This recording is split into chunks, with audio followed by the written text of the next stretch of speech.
Now, if you were watching Dragon's Eye on Thursday, then you'll have seen the three candidates in the Welsh Labour leadership contest taking part in their only televised hustings debate. Here's a reminder of how it went. The perception that North Wales is remote from Cardiff is as bad as if it was a reality. And what I want to do is make sure that people know what's happening in North Wales. They know about the investment that's gone in across the whole of North Wales and particularly in Wales. So we've got to get a lot better at selling our message to the people of Wales so they know what's been happening across the whole of Wales. This is something that really needs to get you out of bed in the morning, keep you awake at night sometimes thinking about. It's something that requires motivation, a sense of conviction. And I can tell you that I'm pretty sure I've got all those things when it relates to this job. And as to why do I want it, well, I think that the party that I love and the country that I love are underperforming just now. And I'd like to try and do something about that. It isn't always young people that are out and about causing the problems. It's a lot of people fueled by drugs and alcohol of an older generation that also cause a lot of problems for individuals in their home. But I think we've got to look at more family support for younger individuals, for families, more activities for young people as well. And we've also got to look, and I dare say it, at licensing laws and issues like this about alcohol, where we sell it, how obtainable it is, how cheap it is. And I really think we've got to take some strong lines on this if we're to stamp out some of the antisocial behaviour problems. You won't take any orders, I'm sure, when you're First Minister, but you're not it yet, so you're going to take an order from me now in a phrase, please. What would you like to your legacy to be in a phrase? I'm sorry, Hugh Lewis, but the order says I have to come to you first. Your phrase, please. Okay, I'm invited to write my own political obituary before the job even begins. But in a phrase, I would like people to be able to say that you was someone who maintained in that job the good regard of the decent people of Wales. Edwina Hart. Yeah, she saw socialist Labour policies through to the end and won every election on behalf of the Labour Party during her time as First Minister.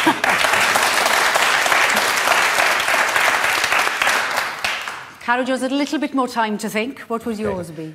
That he put good Labour policies in place. Policies of fairness, of justice, of opportunity, policies that made Wales a better, more equal, more prosperous and happier place to live. And at the end of all that, he still kept his feet on the ground.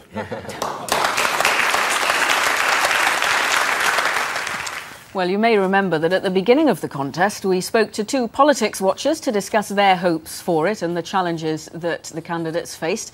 They're back with us, having watched the performances on Thursday night. Iestyn Davies and Denis Campbell, welcome back. Good morning.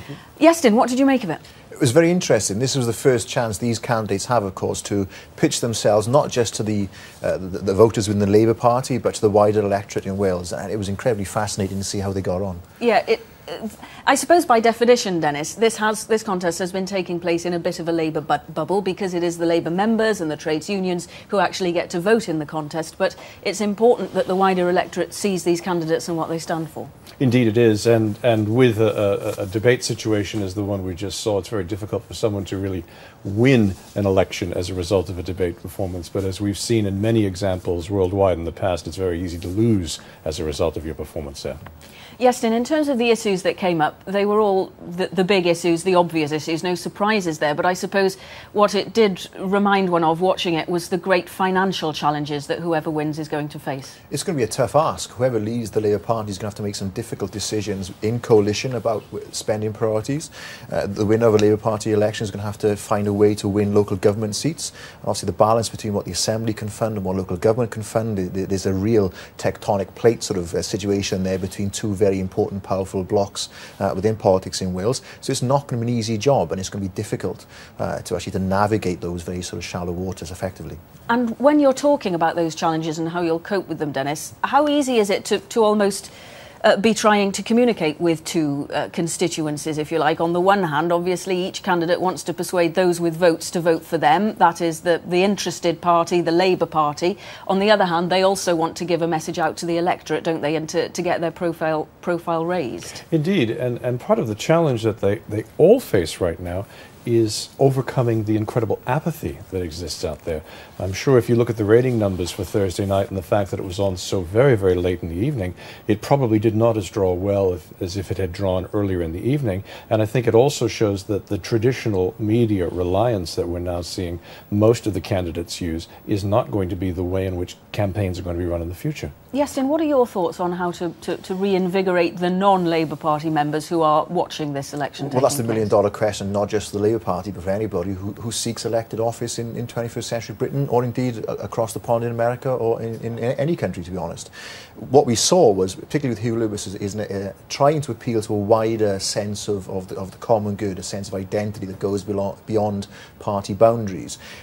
Other two candidates, Carwyn and Edwina, found it quite difficult to get out of the frame of reference of the government, and often kept talking about government policies. But of course, Hugh is not stymied in that way. He has the opportunity to think bigger and yes, talk because bigger. The other two are members of the government. Exactly. Yeah. So there's particular challenges that they face there. But nevertheless, they are still using the same medium. None of them seem very comfortable with the idea of a hustings. Nobody comes out there with a kind of a Barack Obama moment where you think, yeah, this is somebody who I'm going to give my vote to in 2011. Nobody has yet quite cut that. And to further amplify what Yesson just said, I'm reading David Plough's new book, having been through the Obama campaign.